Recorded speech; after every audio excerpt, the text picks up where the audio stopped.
The Manhattan skyline was Evelyn Hayes' domain. From her glass-walled office high above the city, she surveyed the bustling streets, a testament to her creation, Hayes Automotive, a luxury car brand forged from ambition and grit.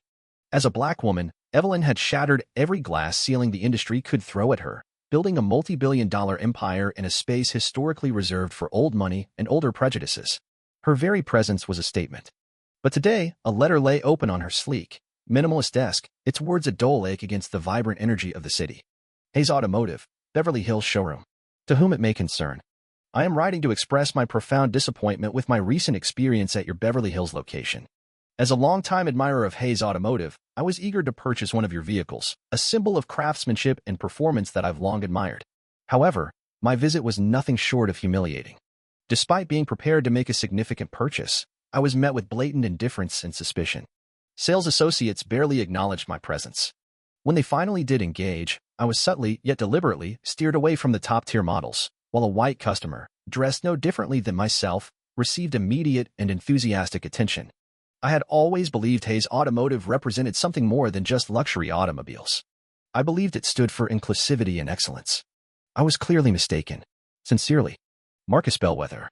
Evelyn reread the letter, a muscle twitching in her jaw. Hayes Automotive was built on the promise of access, luxury for those who earned it, regardless of race, background, or social standing. This wasn't just a complaint, it was a direct assault on the very core of her brand. She picked up her phone. Ethan, book me a discreet flight to Los Angeles for tomorrow morning. Keep it off the public schedule.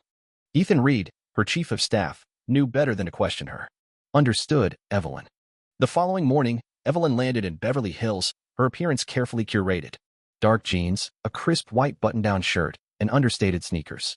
She looked like any other affluent potential customer, not the CEO of a multi-billion-dollar empire. No designer handbag, no flashy jewelry, no phalanx of security. Today, she was simply Evelyn. The Hayes Automotive dealership was a shimmering beacon in the California sun. Floor-to-ceiling glass walls displayed the sleek, seductive lines of million-dollar cars. As Evelyn stepped inside, she felt the shift in energy, the subtle yet palpable undercurrent of judgment. Sales associates barely glanced her way. She walked toward the reception desk. "Hi," she said, her voice even and polite. "I'd like to see the Apex Valkyrie." She named the brand's flagship supercar. The receptionist's practiced smile faltered, just imperceptibly. "Let me see if someone is available to assist you." Moments later, the showroom manager approached. Blake Harding, tall, silver-haired, and exuding corporate polish, but with a glint of something sharp in his eyes as he took her in. "Can I help you?" he asked, his tone decidedly flat. "I'm interested in the Apex Valkyrie," Evelyn repeated, her gaze fixed on his. Blake's eyes flicked over her attire, then back to the gleaming supercar. "That model is typically shown by appointment only." Evelyn kept her expression neutral. "Your website didn't mention that." He offered a thin, condescending smile. "We like to vet serious buyers. The Valkyrie starts at $3.2 million. "I'm aware," she replied, her voice still calm. His gaze didn't soften. "Perhaps you'd be more comfortable looking at one of our standard models?" Evelyn exhaled slowly through her nose. There it was. The casual discrimination, masked by a veneer of professional courtesy. She looked past him, her eyes lingering on the Valkyrie. "I'll come back." As she turned to leave, she overheard Blake chuckle softly to a nearby associate. "Some people just have extravagant fantasies, I guess." The next day, Evelyn returned. This time, she was a vision of power and success. A tailored power suit, a Cartier watch glinting on her wrist, and an air of unassailable confidence. She didn't need to speak. The staff practically tripped over themselves to greet her. Blake Harding approached, his smile now wide and welcoming. "Good afternoon, madam. How can we assist you today?" Evelyn didn't offer her hand. "I'd like to see the Apex Valkyrie." "Of course. Right this way." He didn't recognize her. Not as the casually dressed woman he'd dismissed the day before, nor as the CEO, whose signature graced his paycheck. As he led her toward the car, Evelyn paused, her eyes narrowed.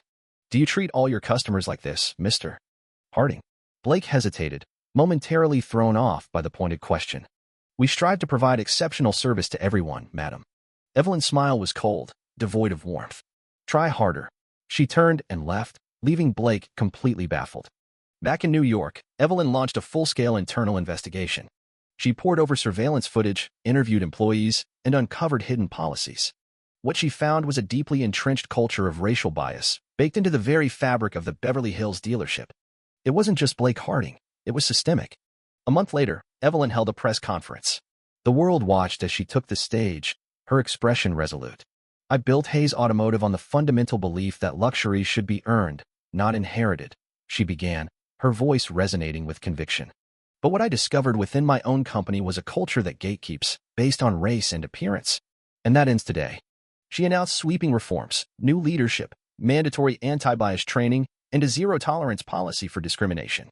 The media went wild. Industry leaders scrambled to issue statements, revise their policies. Customers of color shared their own stories, their voices amplified by Evelyn's actions. Hayes Automotive became a flashpoint in a larger conversation about corporate accountability. Blake Harding was swiftly fired and effectively blacklisted from the industry. Evelyn hadn't just fixed her company, she had set a new standard. She had proven that sometimes, real change starts with one person refusing to be dismissed, refusing to be silenced. And Evelyn Hayes was done being dismissed. The immediate aftermath at the Beverly Hills dealership was chaotic. The firing of Blake Harding and several other staff members created a void, a sense of uncertainty hanging in the air. Evelyn appointed Anya Sharma, a rising star from Hayes Automotive's Chicago branch known for her exceptional customer service skills and unwavering commitment to diversity and inclusion, as the new manager. Anya faced an uphill battle. Many of the remaining employees were resistant to change, clinging to old habits and prejudices. Some felt unfairly targeted, while others were simply unsure how to navigate the new landscape. Anya implemented extensive training programs, focusing not just on policy and compliance, but also on empathy, cultural sensitivity, and the importance of creating a truly inclusive environment for both employees and customers. One of the most significant changes was the introduction of anonymous customer feedback systems, allowing customers to report any instances of bias or discrimination without fear of retribution. Anya personally reviewed every piece of feedback, addressing concerns promptly and transparently. Slowly but surely, the atmosphere at the dealership began to shift. Employees started to embrace the new values, realizing that inclusivity wasn't just a matter of compliance, but a better way to do business. Sales numbers increased, customer satisfaction soared, and the Beverly Hills dealership transformed from a symbol of exclusion to a beacon of progress, a model for the industry and beyond. The success of the Beverly Hills dealership didn't go unnoticed. Other luxury car dealerships, initially skeptical and even dismissive of Evelyn's reforms, began to take notice as Hayes Automotive sales continued to climb and its reputation soared. Several dealerships reached out to Anya, seeking advice on implementing similar changes within their own organizations. Anya, now a respected figure in the industry, gladly shared her knowledge and experiences, becoming a mentor to other leaders who were committed to creating more inclusive workplaces. Hayes Automotive's success inspired similar initiatives in other industries, from high-end fashion to luxury travel. Companies began to realize that diversity and inclusion weren't just ethical imperatives, but also smart business decisions. Customers, particularly younger generations, were increasingly choosing to support brands that aligned with their values. Evelyn became a sought-after speaker, sharing her story and inspiring audiences around the world. She established the Hayes Foundation, a nonprofit organization dedicated to promoting diversity and inclusion in the corporate world. The backlash? Of course, Evelyn's actions didn't come without consequences. She faced significant backlash from certain corners of the industry, particularly from those who clung to the old ways of doing business. Some executives accused her of being too sensitive, arguing that she was overreacting to isolated incidents and pandering to political correctness.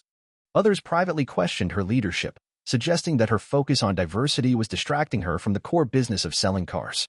A group of influential industry leaders, uncomfortable with the changes Evelyn was championing, formed a coalition to undermine her efforts. They spread rumors about Hayes Automotive, questioning the quality of its products and the stability of its leadership. They attempted to poach key employees, hoping to destabilize the company from within. One particularly aggressive competitor, Richard Sterling, the CEO of Sterling Motors, launched a smear campaign against Evelyn, accusing her of reverse discrimination and using her race as a publicity stunt. He even leaked confidential information to the media, hoping to damage her reputation. Evelyn refused to be intimidated. She fought back with unwavering determination, using her platform to expose the hypocrisy and prejudice that still plagued the industry. She launched a public awareness campaign, highlighting the stories of customers and employees who had experienced discrimination.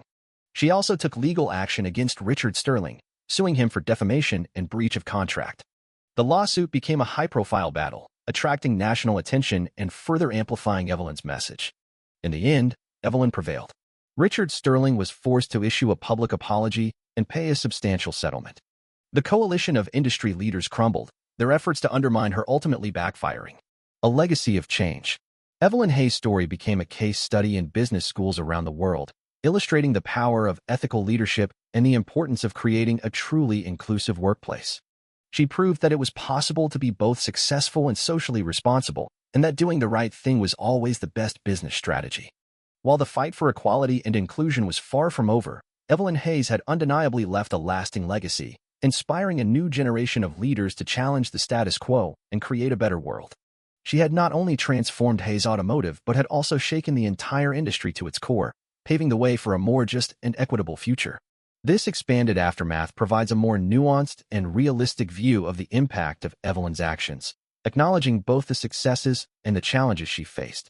It also highlights the importance of perseverance and resilience in the face of adversity.